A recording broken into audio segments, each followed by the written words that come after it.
మన్వంతరానికి బ్రహ్మకి రిలేషన్షిప్ ఏంటో మనము ఇవాళ ఎపిసోడ్లో తెలుసుకున్నాము.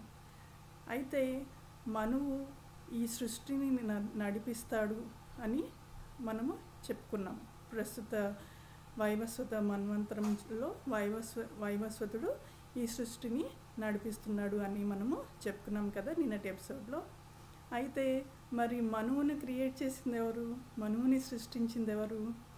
అదే ఆ ప్రశ్నకి సమాధానంలోనే బ్రహ్మ మనకి కనిపిస్తారు.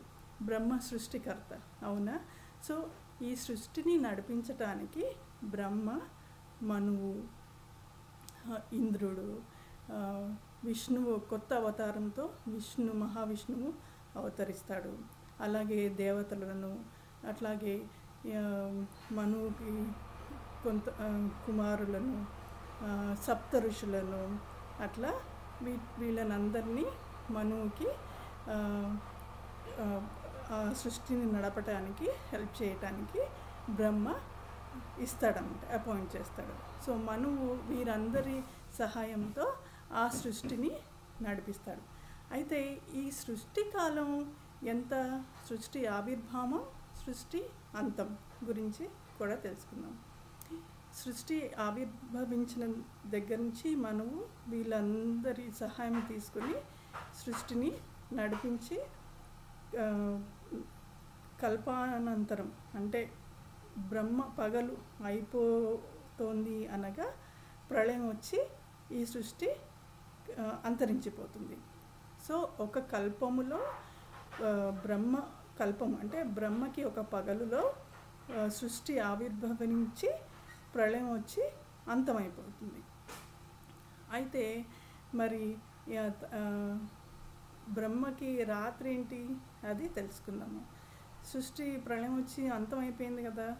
సో అప్పుడు ఏదైతే రాత్రి సమయం ఉంటుందో బ్రహ్మ నిద్రపోతున్నప్పుడు అంతా రెస్టింగ్ ఫేజ్లోకి వెళ్ళిపోతుంది. అప్పుడు ఏ సృష్టి చలనము, సృష్టి నడవదు. మళ్ళీ బ్రహ్మ మేల్కొన్న తర్వాత మరుసటి రోజు అప్పుడు మళ్ళీ ఇంకొక సృష్టి ఆవిర్భావం అవుతుంది. అప్పుడు మళ్ళీ బ్రహ్మ ఇంకో మనువుని, అలాగే మహావిష్ణువు ఇంకో కొత్త అవతారాన్ని, దేవతలను, ఇంద్రుడును, సప్త ఋషులను, ఇంకా అందరినీ కూడా ఆ సృష్టి నడిపించడానికి బ్రహ్మ పూనుకుంటాడు, స్టార్ట్ చేస్తాడు, ఇంకో సృష్టి క్రియేట్ చేస్తాడు.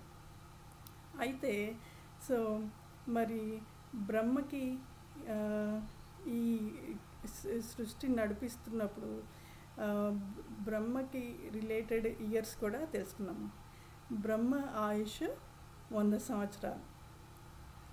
సో అది అన్నమాట స్టాండర్డ్.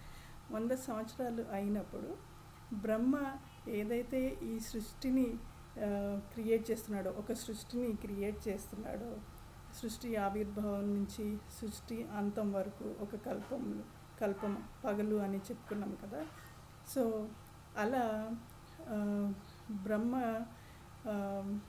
100 సంవత్సరాలు అలా చేస్తూనే ఉంటాడు. సో అది అన్నమాట మన్వంతరానికి బ్రహ్మకి రిలేషన్షిప్. సో మీకు అర్థమైంది అనుకుంటాను.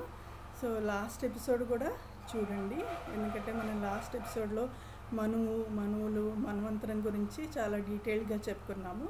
అలాగే సో ఈసారి ఈ ఎపిసోడ్లో చాలా సింప్లిఫైడ్ వర్షన్లో చెప్పాను, మనం కన్ఫ్యూజన్ కాకుండా. సో ఈ